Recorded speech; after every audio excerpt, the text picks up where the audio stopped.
Hello बच्चों, let's see question. Heater electric kettle is made of the wire of length L and diameter D. It takes a 4 minutes to raise the temperature of 0.4 kilogram water by the 40 Kelvin.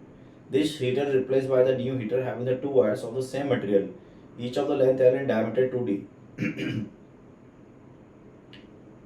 The way these wires are connected is given in the options. How much the time minutes will it take to raise the temperature of the same amount of water by?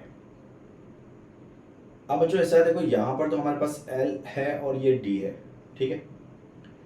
तो हम जानते हैं जो भी चाहिए हमें amount required, amount of heat required,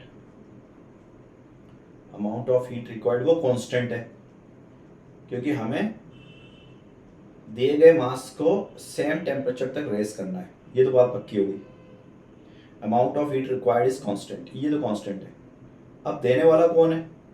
वो है V square by R into T, ये देगा V square by R into T. तो जब हमने फर्स्ट ये ली, हमने ये हीट ली, तो किससे ली? केटल से, जिसका रेशियो हमने आर मान लिया। कितने टाइम के लिए? T1 टाइम के लिए। अब हमने जो दूसरी केटल ली है उसमें दो वायर है, जिसका लेंथ L और डायमीटर 2D है। तो न्यू केटल के दो वायर है, new kettle has a 2 wires.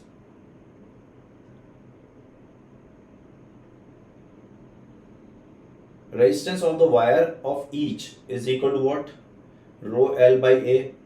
अगर इसका रेजिस्टेंस मैंने R माना तो उसका रेजिस्टेंस कितना हो जाएगा? Inversely proportional to diameter.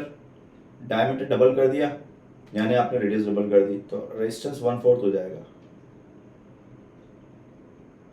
अब पहला ऑप्शन देखो, अब टाइम T1 है इसमें। अब वो कह रहा है कि for if wires are in parallel. अगर वायर पैरेलल में कनेक्ट किए तो आर इक्वलेंट जो हो जाएगा नया, वो R/2 हो जाएगा।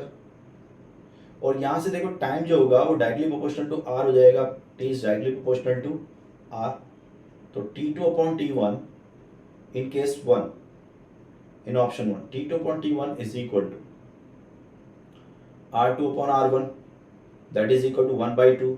तो T2 जो आएगा वो T1/2 आ जाएगा, और T1 कितना है? 4, तो T2 आएगा 2 मिनट।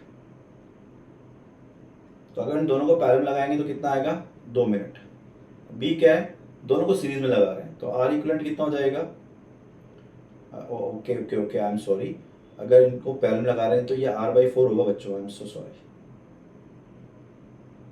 मतलब अपन ने ये जो किया है ना, ये वाला, ये अपन ने बी के लिए किया है। बी के लिए अगर सीरीज में लगाएंगे, सीरीज में लगाएंगे तो ये हो जाएगा। तो ये सही है ऑप्शन, ठीक है, सीरीज के लिए, क्योंकि उनका रेजिस्टेंस जुड़ जाएगा ना। अब ए के लिए यहाँ देखते हैं, ए के लिए। तो ए के लिए क्या होगा? अगर दोनों को पैरेलल में कनेक्ट किया तो रेजिस्टेंस 1/4 हो जाएगा, सॉरी हाफ। और जो होगा रेजिस्टेंस दोनों का जोड़ेंगे तो पैरेलल कॉम्बिनेशन में R/4 और R/4 का रिजल्टेंट R/8 हो जाएगा। तो यहां से करोगे तो आप R2/R1 जो होगा वो T2/T1 होगा। तो R2 कितना हो गया? R/8, यानी कि 1/8 हो गया। तो T2 जो हो जाएगा वो हो जाएगा 1/8 टाइम्स ऑफ T1। T1 4 है, तो ये हो जाएगा 0.5 सेकेंड, यानी कि डी ऑप्शन करेक्ट है। B and D are correct.